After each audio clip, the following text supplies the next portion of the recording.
m'appelle Camille, j'ai 27 ans. Je suis partie en PVT Japon en janvier 2010 et j'y suis restée 1 an et demi. Je suis restée à Tokyo tout de suite parce que je voulais trouver un travail et me faire un petit peu d'argent pour commencer. Les démarches pour rechercher un appart, elles sont très simples. Elles sont beaucoup plus simples qu'à Paris par exemple. Quand je suis arrivée, je ne savais pas exactement quel job chercher. Je me suis vite rendu compte que j'avais pas trop le choix dans la mesure où je parlais pas du tout japonais. Donc j'ai postulé dans des écoles. Il y avait plus de postes pour les profs d'anglais en fait. Donc je me suis retrouvée à être professeure d'anglais pour des enfants. Et en parallèle, j'ai trouvé un boulot de barman dans un bar. Donc je travaillais le soir dans le bar et l'après-midi j'avais mes horaires de cours. Donc ça se cumulait super bien. Le bar était tenu par un couple anglo-japonais. Ils étaient très ancrés dans un petit quartier de Tokyo. Du coup, ils avaient à cœur de m'emmener dans les festivités locales et de me montrer en fait des aspects du Japon que j'aurais peut-être pas découvert si j'étais partie comme ça en vacances. J'avais pas énormément de jours de congé. Je faisais souvent des semaines où je travaillais 7 jours sur 7.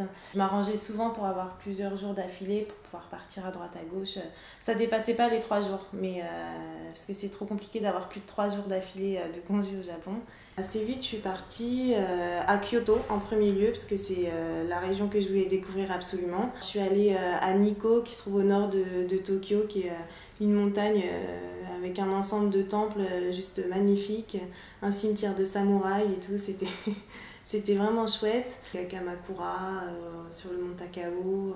Mon meilleur souvenir, alors il y en a beaucoup. L'un des plus marquants, ça va être l'ascension du mont Fuji. On a grimpé toute la nuit, on est arrivé à l'aube tout là-haut pour le lever du soleil. C'était un moment assez magique en fait. Il y avait plein de monde, c'était la fête en haut, tout le monde était crevé, mais ouais, ça c'était un très très bon souvenir. Les combats de sumo, pour moi c'était une expérience géniale. J'y suis restée 5 heures dans le gymnase à regarder des sumo combattre, parce qu'il y a tout un rituel qui est juste extraordinaire.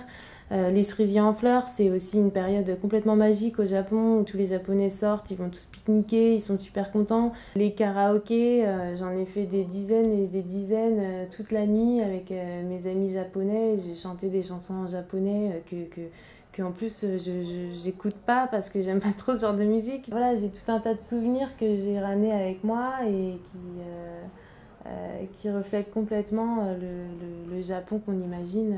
Au premier abord, c'est pas forcément évident d'aller parler à un japonais. Faut juste creuser un tout petit peu, ils sont extrêmement accueillants, extrêmement gentils en fait. Au Japon, on peut se débrouiller en ne parlant que anglais parce que, bon, surtout à Tokyo, tout est écrit en anglais, souvent les panneaux sont traduits, etc.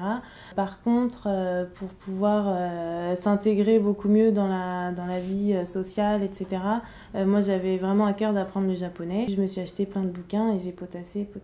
C'est une langue qui est en fait très facile à apprendre malgré ce qu'on pourrait penser. C'est une langue qui est super logique. J'étais loin d'être bilingue, mais je pouvais me faire comprendre, je pouvais comprendre la majorité de ce qu'on me disait. Une expérience au Japon, j'ai pu la mettre en valeur vraiment en rentrant en France.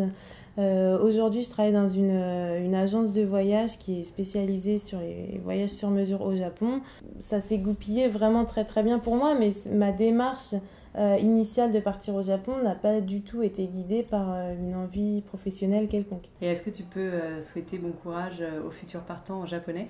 Bon courage, ganbatte kudasai.